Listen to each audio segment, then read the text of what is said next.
Hello बच्चों। आज हम लोग क्लास 6 का एक लेसन साइंस का फूड स्टार्ट करने जा रहे हैं। ध्यान देंगे। जो बच्चे बुक खरीद चुके हैं वो बच्चे जब साइंस का किताब खोलेंगे और साइंस के किताब के शुरू में जो आपका लेसन का टोटल डिटेल दिया हुआ रहता है उसमें इस लेसन को खोज लेंगे कि ये कितने नंबर पर ये लेसन है। हम फूड स्टार्ट करने जा रहे हैं। फूड क्या है? सबसे पहले फूड क्या है? तो आप क्लास 5 में जब होंगे तो आप पढ़े होंगे कि क्लास 5 में लिविंग और नॉन लिविंग ऑर्गेनिज्म के बारे में। तो लिविंग ऑर्गेनिज्म, हर जिंदा चीज को हम लिविंग ऑर्गेनिज्म कहते हैं। मतलब जिसे जो लाइफ की एक्टिविटीज को करते हैं उन्हें हम लिविंग ऑर्गेनिज्म कहते हैं। लाइफ की एक्टिविटीज का मतलब जिनका जन्म होता है, जो बड़े होते हैं, जो रिप्रोडक्शन करते हैं, उन्हें हम लिविंग ऑर्गेनिज्म कहते हैं। तो हर लिविंग ऑर्गेनिज्म को जिंदा रहने के लिए और अपनी लाइफ की एक्टिविटीज को करने के लिए फूड की जरूरत होती है। जैसा कि मैंने यहाँ इंट्रोडक्शन में भी कुछ लिखा है, all living organism including human beings need food in order to stay alive. सभी जिंदा रहने वाले ऑर्गेनिज्म जो हैं, यहाँ तक कि उसमें इंसान भी हैं और हर तरह के जानवर हैं, यहाँ तक कि पौधे भी हैं, पौधे भी लिविंग ऑर्गेनिज्म हैं। तो उन सभी को भोजन की जरूरत होती है जिंदा रहने के लिए। जितने भी लिविंग ऑर्गेनिज्म हैं, चाहे वो इंसान हो, जानवर हो, पौधे हो, उन्हें जिंदा रहने के लिए खाना की जरूरत होती है, भोजन की जरूरत होती है, फूड की जरूरत होती है। The food we eat helps in the following ways. अब जो लिविंग ऑर्गेनिज्म है वो खाना खाते हैं, भोजन करते हैं, तो वो भोजन, वो फूड उन्हें किस तरीके से मदद करता है? आखिर किसी लिविंग ऑर्गेनिज्म को फूड की जरूरत क्या होती है? वो फूड उनके शरीर के लिए, उनके बॉडी के लिए क्या इंपॉर्टेंस रखता है? वो फूड उनके बॉडी को किस प्रकार से हेल्प करता है, वो हम देखेंगे। तो 3 पॉइंट में इनको हम समझेंगे। First point, second point, third point. First point में क्या है? It provide energy to our body. पहले इसको समझते हैं। एक बात बताइएगा, आप सुबह उठने से लेकर के रात सोने तक आप बहुत सारे काम करते हैं। चाहे आपको ब्रश करना हो, नहाना हो, नाश्ता करना हो, स्कूल जाना हो, ट्यूशन जाना हो, खेलना हो, कूदना हो, सोना हो, पढ़ना हो, लिखना हो, जितने भी काम करते हैं आप, इन सभी कामों में एनर्जी की जरूरत होती है, ताकत की जरूरत होती है। बिना एनर्जी के आप कोई काम नहीं कर सकते हैं। अगर आप भूखे पेट हो तो आपको सोना भी अच्छा नहीं लगेगा, आपको नींद भी नहीं आएगी। मतलब कि कोई भी काम करना हो तो आपको भोजन की जरूरत होगी। यानी कि जो फूड हम खाते हैं, चाहे इंसान हो, चाहे जानवर हो, चाहे प्लांट्स हो, तो जो फूड हम लेते हैं वो फूड हमें एनर्जी देती है, ताकि उस एनर्जी से अपनी जो हमारी लाइफ एक्टिविटीज हैं, उस एनर्जी की मदद से अपनी लाइफ एक्टिविटीज को हम कंटिन्यू कर सकें। जैसे हमें खेलना है तो खेलने में भी हमें काफी एनर्जी की जरूरत होती है, तो वो एनर्जी भी हमें फूड से मिलेगा। हमें पढ़ना है तो पढ़ने में भी काफी एनर्जी चाहिए, वो भी हमें फूड से मिलेगा। हमें साइकिलिंग करनी है, साइकिल चलाना है, उसमें भी एनर्जी की जरूरत है, तो वो एनर्जी भी हमें फूड से ही मिलेगा। यानी कि जो भी काम करना है हमें ताकत चाहिए, एनर्जी चाहिए, और वो ताकत और एनर्जी हम जो खाते पीते हैं उन्हीं सब चीजों से हमें मिलती है। तो पहला पॉइंट हमें समझ में आ गया कि भोजन हमारे शरीर को किस तरीके से हेल्प करता है। It provide energy to our body. हमारे शरीर को फूड जो है वो एनर्जी देता है, और उसी एनर्जी से अपनी लाइफ की एक्टिविटीज को हम कंटिन्यू रखते हैं। दूसरा पॉइंट समझते हैं, it helps in growth and repair of worn out tissues. समझते हैं बाबू, चाहे इंसान हो, चाहे जानवर हो, चाहे पौधे हो, ये सभी का अपना एक लाइफ साइकिल होता है, इनका एक लाइफ स्पैन होता है। अब जैसे कि हम इंसानों की बात कर लेते हैं, तो इंसान में बच्चा जब जन्म लेता है तो शिशु होता है, छोटा होता है, धीरे धीरे वो बड़ा होने लगता है, वयस्क होता है, फिर जवान हो जाता है, फिर बूढ़ा हो जाता है। तो एक इंसान को बड़ा होने के लिए भी भोजन की जरूरत है। अगर वो भोजन नहीं करेगा, अगर वो फूड नहीं लेगा, तो उसका शरीर का ग्रोथ रुक जाएगा। हो सकता है वो बहुत दिन तक जिंदा भी ना रह सके। यानी कि इंसानों के साथ साथ चाहे जानवर हो, चाहे पौधे हों, जानवर भी जब जन्म लेता है तो छोटा होता है, धीरे धीरे वो खाता पीता है, उसका शरीर बढ़ने लगता है। पौधे भी जब एक बीज से पौधा निकलता है वो भी बहुत छोटा होता है। जैसे जैसे उसे जमीन से पानी में मिनरल्स मिलती है, वाटर मिलता है, सनलाइट मिलती है वो धीरे धीरे जब तक उसके बीज में फूड स्टोर्ड होता है तब तक वो अपने बीज से कोटिलेडॉन से फूड से वो ग्रोथ करता है। जब जैसे ही उसके पत्ते निकल जाते हैं, लिव्स निकल जाते हैं, तो उसका लिव्स काफी होता है, फोटोसिंथेसिस करके अपना खाना खुद वो बना लेता है। यानी हम कहना ये चाह रहे हैं, कंक्लूजन ये है कि चाहे वो कोई भी लिविंग ऑर्गेनिज्म हो, अगर उसे ग्रोथ करना है तो फूड चाहिए। बिना फूड के वो ग्रोथ नहीं कर सकता है। कोई भी लिविंग ऑर्गेनिज्म हो, अगर ग्रोथ करना है तो उसे फूड चाहिए, बिना फूड के वो ग्रोथ नहीं कर सकता है। ठीक है, अब आगे बढ़ते हैं। इसमें 2 पॉइंट मैंने समझाया। इट हेल्प्स इन ग्रोथ, यहां तक तो मैंने समझा दिया। एंड रिपेयर ऑफ वॉल और टिश्यूज समझते हैं। आप बच्चे हैं, आप खेलते हैं, साइकिल चलाते हैं, बहुत तरह के खेल खेलते हैं। खेलने के क्रम में आप उछलते हैं, कूदते हैं, गिरते हैं, बहुत बार आपको चोट लगती है, आपको स्क्रैचेज आ जाते हैं बॉडी पे, हाथ में, पैर में। उसकी वजह से आपके उस बॉडी के पार्ट में बहुत सारे टिश्यूज डैमेज हो जाते हैं। तो वो जो डैमेज्ड टिश्यूज हैं, हर इंसान का लगभग रोज बहुत सारा टिश्यूज डैमेज होता है। ठीक है, तो वो जो वर्न आउट टिश्यूज हैं, जो डैमेज टिश्यूज हैं, उनको रिपेयर करने के लिए भी फूड चाहिए। क्योंकि फूड्स आप खाते हैं तो फूड में बहुत सारे न्यूट्रिएंट्स आपको मिलते हैं, बहुत तरह की विटामिन है, मिनरल्स है, रफेज है। तो ये सारे जो विटामिन और मिनरल्स हैं वो हमारे टिश्यूज को, डैमेज टिश्यूज को ठीक करने में हेल्प करते हैं। यानी कि हमारे शरीर का किसी भी पार्ट का अगर टिश्यूज डैमेज होता है तो उस डैमेज टिश्यू को रिपेयर करने के लिए हमें भोजन की जरूरत है। तब जाकर के वहां का टिश्यू रिपेयर हो जाएगा, वो बॉडी पार्ट हमारा ठीक से काम करेगा। तो दूसरा पॉइंट समझ में आ गया कि ये हमें बढ़ने में, ग्रोथ करने में हेल्प करता है, और हमारे बॉडी के पार्ट्स के जो वर्न और टिश्यूज हैं उन्हें रिपेयर करने में भी ये मदद करता है। उसके बाद थर्ड पॉइंट है, it protects our body from diseases. सुनते हैं, समझते हैं पहले इस पॉइंट को।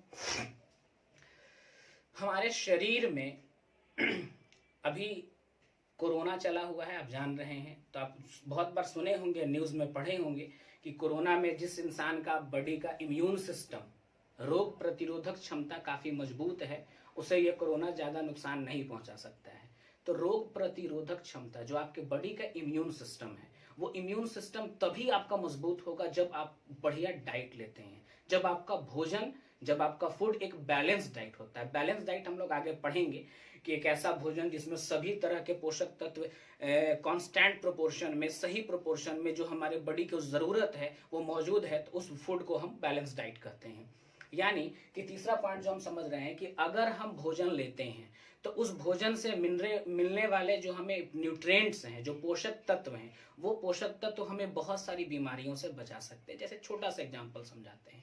अब बहुत सारे ऐसे बच्चे होंगे या बहुत सारे ऐसे लोग होते हैं जिन्हें शाम के बाद रात में दिखाई नहीं देता है, उस बीमारी को हम नाइट ब्लाइंडनेस कहते हैं। उसे हम हिंदी में रतौंधी के नाम से जानते हैं। तो वो जो रतौंधी है वो विटामिन ए की कमी से होती है। रतौंधी विटामिन ए की कमी से होती है। अगर आप पालक साग वगैरह खाते हैं या ऐसी चीज खाते हैं जिसमें विटामिन ए मौजूद है तो वो बीमारी आपको नहीं होगी। यानी कि अगर आपका भोजन संतुलित है, अगर आपका भोजन बैलेंस्ड है, फूड आपका बैलेंस्ड है, डाइट आपका बैलेंस्ड है, तो आपको बहुत तरह की बीमारियों से भी आपका शरीर बच सकता है।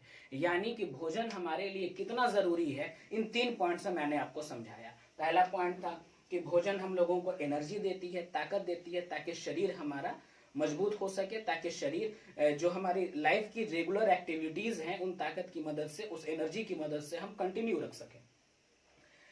भोजन हमें बढ़ने में मदद करता है, बढ़ने में, ग्रोथ करने में मदद करता है। और उसके अलावा जो हमारे शरीर का जो वर्न आउट टिश्यूज है, जो डैमेज टिश्यूज है, उनको रिपेयर करने में भी हेल्प करता है।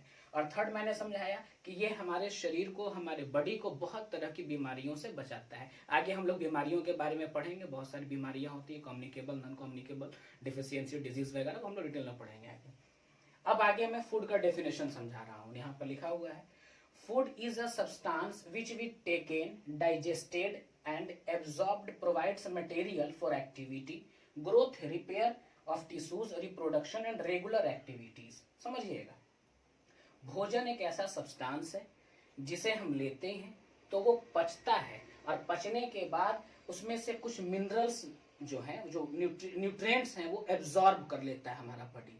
और जो एब्जॉर्ब्ड होता है उससे हमें एनर्जी मिलती है, और उस एनर्जी से हम क्या क्या कर सकते हैं, तो हमारा शरीर ग्रोथ कर सकता है, हमारे डैमेज्ड जो टिश्यूज हैं वो रिपेयर हो सकते हैं, और रिप्रोडक्शन आगे हम लोग पढ़ेंगे रिप्रोडक्शन के बारे में। रिप्रोडक्शन में मतलब कि अपने जैसे ही बच्चों को जन्म देना, या प्लांट में रिप्रोडक्शन होता है, एनिमल्स में भी होता है, ह्यूमंस में भी होता है, तो रिप्रोडक्शन भी हम तभी कर पाएंगे। या फिर जो रेगुलर एक्टिविटीज है, रेगुलर एक्टिविटीज का मतलब पढ़ना लिखना खेलना कूदना साइकिल चलाना जो भी काम है, ये तभी आप कर पाएंगे जब आप भोजन करेंगे।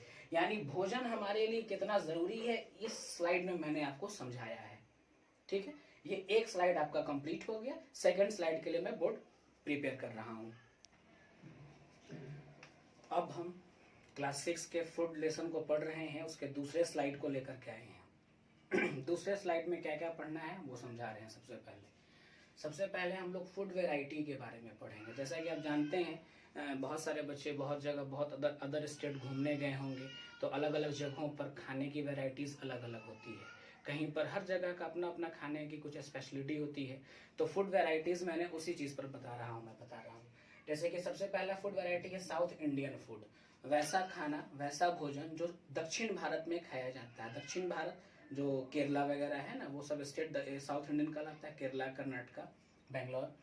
तो वहाँ पर चावल सांभर इडली डोसा या नारियल वगैरह का बहुत ज़्यादा इस्तेमाल होता है। यहाँ के खाना बनाने में हम लोगों के यहाँ कड़वा तेल मस्टर्ड ऑयल या रिफाइंड ऑयल इस्तेमाल किया जाता है। उधर खाना बनाने में भी नारियल का तेल इस्तेमाल होता है। उसके बाद है आपको गुजराती फूड, वैसा खाना जो गुजरात स्टेट में खाया जाता है, वहाँ के लोग पसंद करते हैं, उसको हम लोग गुजराती खाना कहते हैं, गुजराती फूड कहते हैं। वहाँ पे कढ़ी शीरा खाकरा श्रीखंड ये खास वहाँ के भोजन है। उसके बाद बंगाली फूड है, तो बंगाली फूड में वैसा भोजन जो बंगाल में खाया जाता है। बंगाल में तो सबसे पहले इसमें भाजाज आता है। भाजा बैगन का बनता है, भाजा जो हम लोग बिहारी में उसको भाजी वगैरह बोलते हैं, भुजिया वगैरह, उसी को वहाँ भाजा बोला जाता है।